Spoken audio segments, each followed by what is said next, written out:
you know this theme song, you know what I'm going to talk about. I absolutely loved the Puppet Master series. Even though towards the end it got kind of crappy.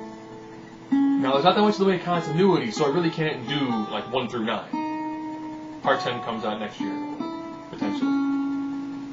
So instead of going to do 1, 2, and 3, since they kind of work together, 4 and 5 are really linked. And then they'll be at the Dark Ages, which is 6, 7, 8, and 9. Here we go.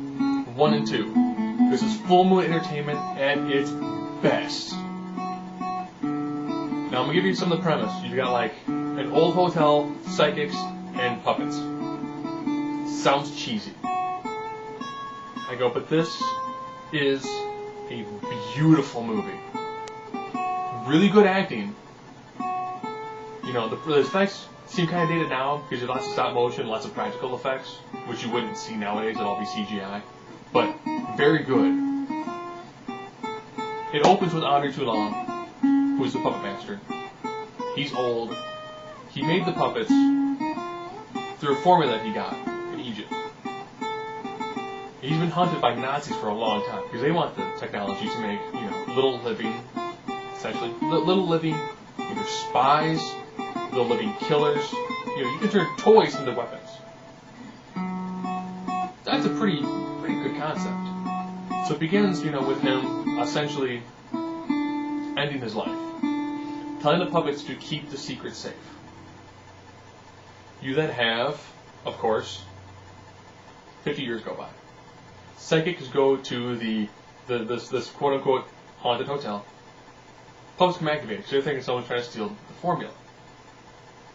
No, they're not evil. It's not a generic, oh no, these puppets are evil. It's not, you know, like Rag Doll or Blood Dolls, or there's a bunch of other movies where all it is it's an evil doll.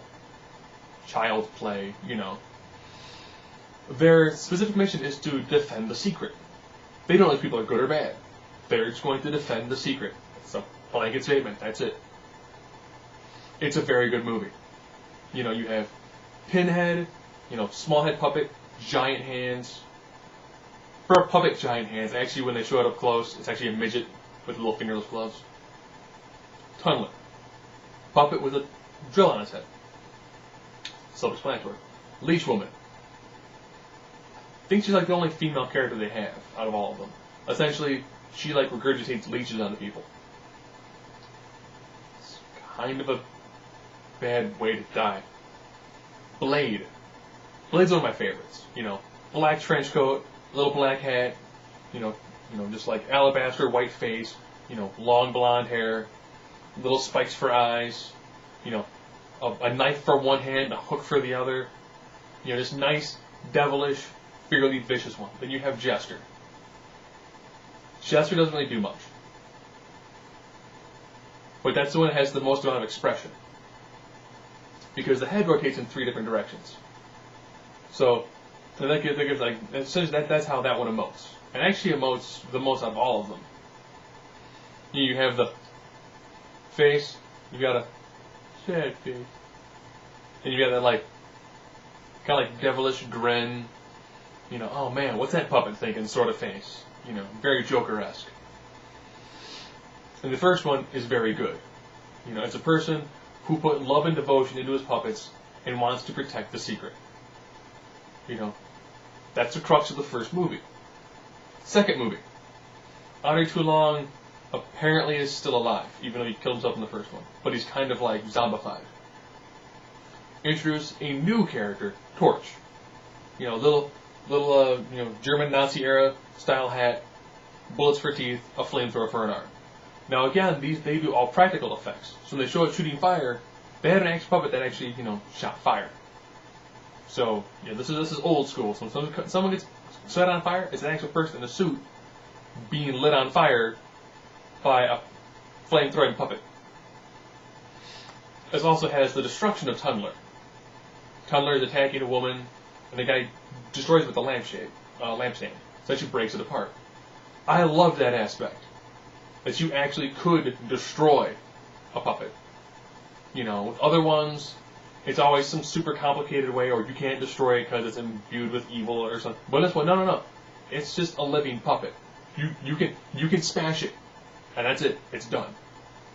you find out that they're killing people now to harvest part of the brain, which is needed to create, keep the puppets going. Toulon wants to use it because he wants to make himself into a giant puppet. He finally does it at the very end of the movie, but he's fairly cruel to the puppets. He's more or less going to let them tell you, you need the juice to survive. I'm not going to make the juice, you're all going to die. You're useless to me now, it's over. So of course, then they smash her. Then there's the third one. I'll go. And then the second one is, there's a second puppet. A female puppet. They take one of the people they killed earlier, they do the performance on her, slit her throat, have all the stuff dumped into this puppet, and she ends up going with the puppets to like a children's home. This thread is never picked up again. So 1 and 2 actually work kind of well. 3 takes place, Toulon is still fairly young. So 3 takes place before 1.